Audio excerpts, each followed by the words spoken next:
Halala সেন্টারের মোহাল্লিল হওয়ার জন্য মানে ওই পাঠা হওয়ার জন্য ষাঁড় হওয়ার জন্য যারা ফর্ম পাঠিয়েছে বা বায়োডাটা পাঠিয়েছে এদের জন্য এক বুক আফসোস। যারা ফর্ম পাঠিয়েছে বা বায়োডাটা পাঠিয়েছে এদের জন্য এক বুক আফসোস যে এরা আসলে কেমন মানুষ, না সোশ্যাল মাধ্যম বুঝে, একজনের সিভি বায়োডাটা চিনি না জানি না মোহাল্লিল হওয়ার জন্য পাঠিয়ে দিলাম। মানে এগুলো হচ্ছে জেনা করার জন্য, আকাম করার জন্য এই সিভিগুলো পাঠিয়েছে। আমার কাছে মনে হয় এগুলো ফেক আইডি দিয়ে করে, কারণ প্রকাশ্যে কোনো মেয়ে বা কোনো ছেলে এই ধরনের কাজ বাংলাদেশে অতীতে সাহস করে নাই। ইসলামটাকে শেষ করার জন্য কতভাবে যে চক্রান্ত, ষড়যন্ত্র এবং বদমাইশি হয়, এটা আসলে বাংলাদেশ আর আফ্রিকার কিছু দেশেই সম্ভব। এখন হালালা সেন্টার বা এই যে হিল্লা বিয়া, এটা কি ইসলামী শরিয়ায় এভাবে কি যায়, যেভাবে কৌশল অবলম্বন করে মানুষ পরিকল্পিতভাবে হিল্লা বিয়া করা যায় কিনা? 2 নম্বর বিষয়, হালালা সেন্টার সম্পর্কে আপনাদের কোনো কথা শুনতেছি না। 3 নম্বর আরেকটা বিষয় লিখেছেন যে এই হালালা সেন্টারে যারা কি মোহাল্লিল অথবা মোহাল্লাল হইতে চাচ্ছে, এদের ব্যাপারে আসলে ইসলাম কি বলে?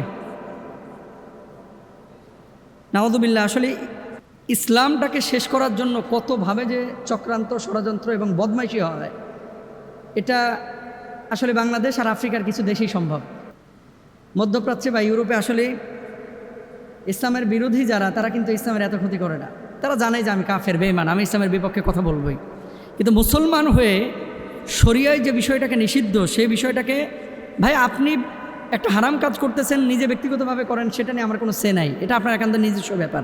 আমরা সতর্ক করব, আপনি মানলে মানেন, না হলে না মানেন, এটা একটা একান্ত ব্যক্তিগত ব্যাপার। কিন্তু হারাম কোনো বিষয়কে আপনি হালালভাবে, হালাল ফ্রেমে নিয়ে আপনি আরও 10 জন মানুষকে এখানে অ্যাট্রাক্ট করে, আরও 10 জন মানুষকে সম্পৃক্ত করে আপনি তাদেরকেও জাহান্নামে নেবেন, এটা কিন্তু আমরা মানব না, এটা আমরা মানতে পারি না। এখন হালালা সেন্টার বা এই যে হিল্লা বিয়া, এটা কি ইসলামী শরিয়ায় এভাবে কি যায়, যেভাবে কৌশল অবলম্বন করে মানুষ যে 3 তালাকের পরে, প্রথমত আপনাকে বুঝতে হবে যে এটা কি, মানে তালাক 1 তালাকের পরে যদি আপনার এই তুহুরের মধ্যে যদি ফিরিয়ে নিয়ে আসেন, তাহলে তো মেলামেশা করলে ওই তালাক ভেঙে যায়। 2য় তালাকের পরে আপনি নিয়ে আসতে পারেন। 3 তালাক বা স্থায়ী তালাকের পরে যদি আপনি ফিরিয়ে না নিয়ে আসেন, ধরেন একেবারে পরিপূর্ণভাবে স্থায়ী বিচ্ছেদ হয়ে গেছে, বিচ্ছেদ হয়ে যাওয়ার পরে এখন কোনো কারণে আবার ওই স্ত্রীকে আপনি নিতে যাচ্ছেন, তো ডাইরেক্ট তো নিতে পারবেন না। কি করতে হবে, যে আরেকজন মানুষের সাথে তার যদি বৈবাহিক সম্পর্ক স্থাপিত হয়, সেখানে যদি মেলামেশা হয়, এরপরে স্বাভাবিক প্রক্রিয়া যদি সে তাকে তালাক দেয়, তাহলে প্রথম স্বামী আবার তাকে বিয়ে করতে পারবে। কথা বুঝছেন?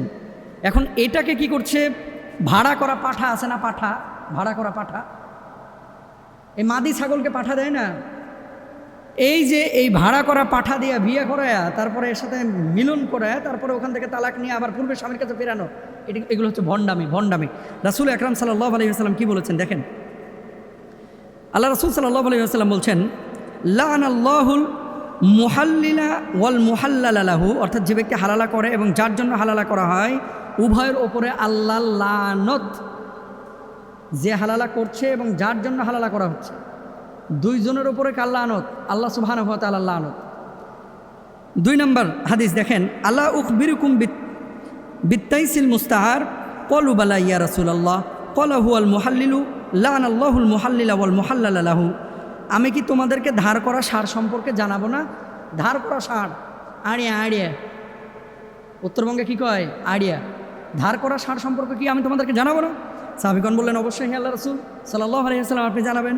তিনি বললেন, সে হলো হালালাকারী ব্যক্তি। আল্লাহ লানত করেছেন হালালা সম্পাদনকারী এবং যার জন্য তা করা হয়।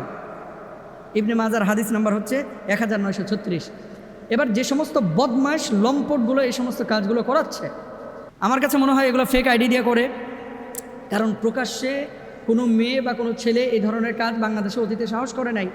আপনারা জানেন যে বিদেশ থেকে অনেকে ফেসবুক পেজ খুলে বিভিন্ন হুজুরদের নামে ফটোকার্ড বানায়, উল্টাপাল্টা কথা বলে। আবার অনেক সময় উল্টাপাল্টা মেসেজ আপনারা দেখেন যে ফেসবুকে বিভিন্নভাবে কিন্তু এখন ক্রাইম হচ্ছে। তো ফেক আইডি থেকে এভাবে হালালা সেন্টার খোলা হয়তো বা হয়েছে, আমি এগুলো জানিও না বলতে যখন আলোচনা হয়েছে সোশ্যাল মাধ্যমে, তখন দেখলাম যে কিছু একটা এরকম হচ্ছে। এরপরে এটা নিয়ে স্টাডি করলাম, দেখলাম যে মেসাকার অবস্থা, নাউযুবিল্লাহ, এগুলোকে ইসলাম অনুমোদন করে না। আর আরেকটা বিষয়, এই হালালা সেন্টারের মানে আপনার মুহাল্লিল হওয়ার জন্য, হালালা সেন্টারের মুহাল্লিল হওয়ার জন্য মানে ওই পাঠা হওয়ার জন্য, ষাঁড় হওয়ার জন্য যারা ফর্ম পাঠিয়েছে বা বায়োডাটা পাঠিয়েছে, এদের জন্য এক বুক আফসোস যে এরা আসলে কেমন মানুষ, না সোশ্যাল মাধ্যম বুঝে, একজনের সিভি বায়োডাটা চিনি না জানি না মোহাল্লিল হওয়ার জন্য পাঠিয়ে দিলাম। মানে এগুলো হচ্ছে জেনা করার জন্য, আকাম করার জন্য এই সিভিগুলো পাঠিয়েছে। বড় বড় হুজুরকেও দেখলাম, সাধারণ মানুষকে দেখলাম, যদি সত্য হয়ে থাকে, এগুলো তো ফটোকার্ড বানায়ও তো অনেকে সিভি বানায় ফেলতে পারে, যদি সত্য হয়ে থাকে এই সমস্ত বদমাশগুলোকে কোনো প্রতিষ্ঠানে নিয়োগ দিয়েন না। কারণ এদের কাছে আপনার সন্তান নিরাপদ না, এদের কাছে আপনার ছেলে মেয়ে নিরাপদ না, এদের কাছে আপনার মেয়েকে যদি বিয়ে শাদী দেন, এই বদমাশ বিয়ের পরও দেখবেন যে এরকম আকামের জন্য আরেক জায়গায় তালাশ করে বেড়াবে। জেনাকাররা যেরকম বদমাশ, এগুলো কিন্তু সেরকম বদমাশ। এই জন্য বি কেয়ারফুল। কোনো ধরনের এই সমস্ত কাজ এগুলো ইসলাম অনুমোদন করেন। আল্লাহ তাআলা আমাদেরকে বোঝার তৌফিক দান করুন।